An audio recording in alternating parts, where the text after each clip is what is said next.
Jingle bell, jingle all the way. Santa Claus is coming along, riding on its way. Hey! जी हाँ दोस्तों, ये गाना सुनते ही साल के इस आखिरी हफ्ते में बच्चे खुशी से झूम उठते हैं। बीते साल कोरोना के चलते घरों में कैद रहे बच्चे और उनके सांता इस बार क्रिसमस का त्योहार अच्छे से मनाते दिख रही है। त्योहार के लिए जरूरी सावधानियों के साथ बच्चों और सांता का ये संगम हर तरफ खुशियां बरसा रहा है। सबसे पहले बात करेंगे मौली गांगुली। जी हाँ, धारावाहिक बाल शिव की महासती अनुसुईया कहती है कि बचपन में मुझे लगता था कि सांता सभी लोगों के क्रिसमस ट्री देखने आता है और जिसकी सजावट सबसे अच्छी होती है उन्हें वे चॉकलेट और तोहफे देंगे। मेरी उनमें कोई खास विश तो नहीं होती थी, लेकिन मैं अपने क्रिसमस ट्री को अच्छे से सजाने और उसे खूबसूरत बनाने में कोई कसर नहीं छोड़ती थी। मुझे कई सालों तक कुछ भी नहीं मिला और मुझे लगता था कि मेरा क्रिसमस ट्री अच्छे से नहीं सज पाया होगा, इसलिए सांता ने मुझे कोई भी तोहफा नहीं दिया। लेकिन एक दिन क्रिसमस की सुबह मैंने क्रिसमस ट्री के नीचे एक बहुत ही सुंदर फ्रॉक देखी और मैं बहुत खुश हुई। बाद में मुझे पता चला कि वह फ्रॉक सांता क्लॉज नहीं बल्कि मेरी दादी उस दिन स्कूल में मेरे पहनने के लिए लेकर आई थी। वे मेरा असली सांता बन गई। फिर बात करेंगे अंकिता बादशाह की। जी हाँ, धारावाहिक घर एक मंदिर कृपा अग्रसेन महाराज की के सिद्धांत सिन्हा कहते हैं कि क्रिसमस मेरा पसंदीदा त्योहारों में से एक है। मैं इस फेस्टिवल का बेसब्री से इंतजार करता हूँ और सजावट के सारे सामानों को पहले से ही तैयार रखता हूँ।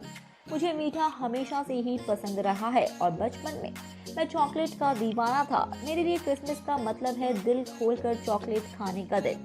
मैं अपने घर के चारों ओर इस उम्मीद में छोटे छोटे मोजे लटकाता था कि सांता आएंगे और उन्हें चॉकलेट एवं कैंडी से भर देंगे। अगले दिन मेरी ये इच्छा पूरी हो जाती थी और सालों तक ये सिलसिला यूं ही चलता रहा। लेकिन जब मैं बड़ा हुआ तो मुझे पता चला कि सांता क्लॉज नहीं बल्कि मेरी माँ उन मौजों में चॉकलेट और कैंडीज भरती थी। मेरी कामना है कि क्रिसमस पर आप सभी को ऐसे ही प्यारे सरप्राइजेस मिलते रहे। फिर बात करेंगे आकांक्षा शर्मा की। जी हाँ, धारावाहिक और भाई क्या हाल रहा है कि सकीना मिर्जा कहती है कि बचपन में मुझे गुड़िया और सॉफ्ट टॉय से बेहद प्यार था और हर साल मैं बहुत बेसब्री से क्रिसमस का इंतजार करती थी ताकि मुझे कोई नई गुड़िया या सॉफ्ट टॉय मिले। मैं अपने दोस्तों और परिवार वालों को उस गुड़िया के बारे में बताती थी जिसे मैं क्रिसमस पर उपहार के रूप में देने के लिए हर रात सांता से कहा करती थी। क्रिसमस की सुबह मुझे मेरे मम्मी पापा से ढेर सारी गुड़िया मिलती थी और वह मुझसे कहा करते थे कि सांता क्लॉज वह सब मेरे लिए दे कर गए हैं। क्रिसमस पर गुड़िया और सॉफ्ट टॉयज मिलने का ये सिलसिला कई सालों तक जारी रहा और ये सब मेरे पेरेंट्स सांता के नाम पर करते रहे। फिर बात करेंगे कामना पाठक की। कामना पाठक कहती है कि टीनेज के दिनों में मुझे हेयर एक्सेसरी जैसे कि क्लिप्स, बैंड्स, हेयर बोज आदि का बेहद शौक था। मुझे याद है कि एक बार क्रिसमस पर मैं इस त्योहार से एक दिन पहले बात कर रही थी कि मुझे अपने बालों को अलग अलग तरह से सजाने के लिए कुछ कलरफुल बीड क्लिप्स की कितनी ज्यादा जरूरत है।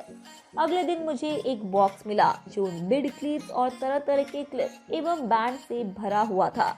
उस साल मेरे सीक्रेट सांता कोई और नहीं बल्कि मेरी बहन थी। मैं तोहफा पाकर मैं बेहद खुश हुई और मुझे उनसे भी ज्यादा खुशी इस बात की थी कि मेरी बहन ने इतनी खूबसूरती से मेरी इच्छा को पूरा किया।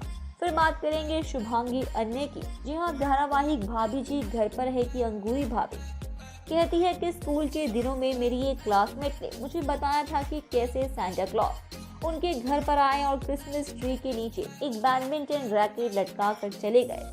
उस समय मैं बहुत छोटी थी और मुझे लगा कि ये कहानी सच्ची है।